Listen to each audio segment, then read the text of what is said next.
Yeah, no, yeah, go ahead. Yeah, that makes sense. So like this is like GIS. I mean, the move of the Berlin Wall. I mean, we made this an arc map. I mean, I know it's objectively where it went. In fact, I know it's so objective because one of the things we tried to do was test some of the maps that were made by the DDR and realized that something very interesting happened when we georeferenced them, which is those maps are some of the most inaccurate maps ever created of Berlin, mainly because they exaggerate the space of East Berlin, not to mention the fact that they leave West Berlin off the map, which is very common. I mean, West Berlin left East Berlin off, East Berlin left West Berlin off. But they actually are not accurate maps. And that's a pretty interesting observation. Let me see if I can show you one of these. Let's leave that on. What did you do with inaccurate knowledge? Yeah, so this is actually the real route of the Berlin Wall versus where it was depicted by the East Germans. And it's interesting that it's actually seen as if it was further west than it really was. Okay? So, I mean, this only is possible when we georeference them. And it was an interesting observation, actually, about in the history of cartography, that's all. I mean, that's why it's interesting. But is there inaccurate knowledge in this model? Yeah, I mean, exactly. What counts as inaccurate and accurate, right? I mean, exactly. It's always with a little star beside it. It's like, at what point is but let me ask you a question about that. I mean, isn't it what's interesting about mapping is that we have to share a common space? That is, after all, there is a referent called Berlin. Nobody can invent phantasmatically, and that somehow all of the facts and the corrections of facts and memories and interpretations all have to be. I mean, I guess I'm questing for an ideal map that would incorporate all of the memories of, Nazis and victims of Nazi persecution and people who claimed that they were neutral somehow between that opposition, and they all. I mean, because I'm trying to map the events in various cities of the American Revolution, and I've gone on, quests to find a certain house or tavern and found that it was part of the Big Dig, but now they've covered it over with a park in Boston. So, I kind of am groping to find it, and it's, there's a park bench there and a waiting pool for little kids, and this is an important monument. And then you have the authorized monuments that are elsewhere. So it's sort of fascinating to ask, if you were going to try to do a history of the city, are there too many pieces of information to draw in? I mean, because the way you're intersecting with what you're described as a somewhat personal and eccentric sort of recreation of Berlin in relationship to the, a public mapping of Berlin. Right. It's a great question. I mean, I think that you have both of these kind of mappings, again, like possible and coexisting. I mean, I think your first point is really important, which is there's a reference. I mean, it may be that the reference is a representation key to representation.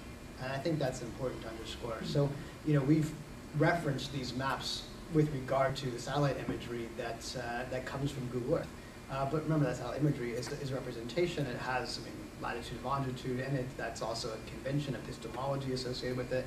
I could reference any of these maps with regard to any other ones. And as an experiment, we've done so. I've said, let's take 1237 Berlin as our reference point and georeference them all with regard to that, just to see what they would look like, just to sort of see what would the world view look like if that was their kind of spatial epistemology. And it would obviously look a little bit different.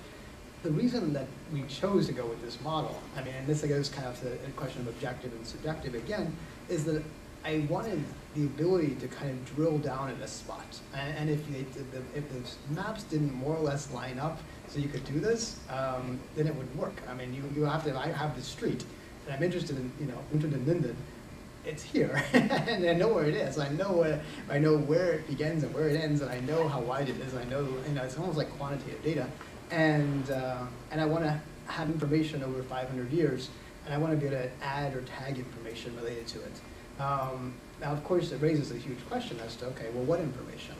Well, again, that's completely open in terms of what someone adds, whether it's, I'm driving my car down right now and here's a video of me doing it, or there was an important, a major Nazi protest in 1936 that happened there and advanced the Olympic Games, or whatever it may be. You know, it's, you have, again, it goes back to that issue of, many different layers coexisting. And so you have authorized data, so to speak, you have monumental data, kind of official histories, but always official histories are incomplete. And so my thinking here was, okay, well, what does it mean to at least imagine a platform that would support both official histories and other histories? That at least was the basis. I mean, how successful it is another question. I mean, that's in some ways waiting to be decided. I don't know if I don't think we're capable quite yet of deciding if it was unsuccessful or not.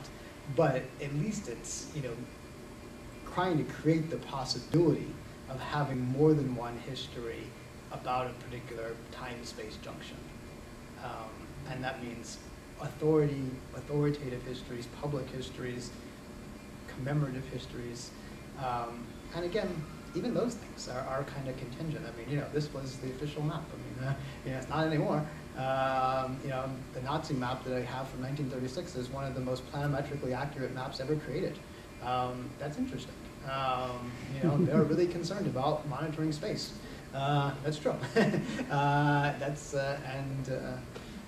I mean, it's just, I'm looking at the maps as also telling stories, and the fact that the stories they tell are incomplete. And so what it means is you have to overlay them, you have to put other stories on, you have to add other layers of information, and those layers can be factual questions and counterfactual questions. And counterfactual is always what if. Can you do transpositional work? Can you map? Take one map to like the situation is. Yeah. You Maps of different cities? yeah, like the situation is taking the Paris map in London and so forth. Yeah. It's something which, not yet, not really. I mean, not really. I mean, the maps are, you can, actually you can.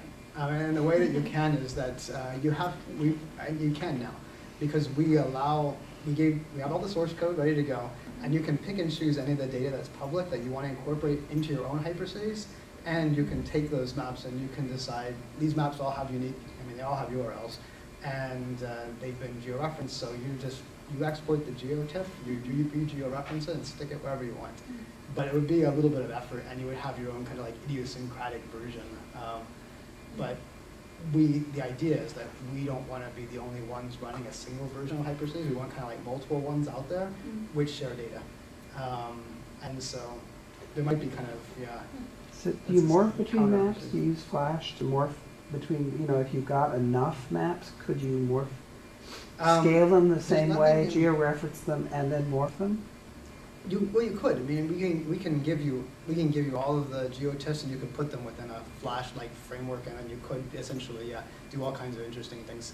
But this is not in Flash. I mean, the only thing that's in Flash in this whole project is just the time bar. Everything else is essentially is JavaScript, or it's really AJAX, but it's JavaScript, and it's getting information. It's getting map layers, map tiles, and then any other kind of like visual data, like the root of the Berlin Wall and things, is just a series of data points that it's getting from our content database. But one, again, you can export anything, and you could potentially, morph or transpose or do really, I think, more counter, I mean, we both counterfactual, but kind of like counterplacial history or something. I mean, that would be really interesting. I guess we haven't supported that as much yet. And not to say that it's because we want to do like something more positivistic, it's just that it seemed that what the users and classes wanted to do was essentially more driven by, I would just say, cultural historical analysis that was, more or less correct. I mean, it's to say I can't teach a class on Berlin if it's taking all these maps in London.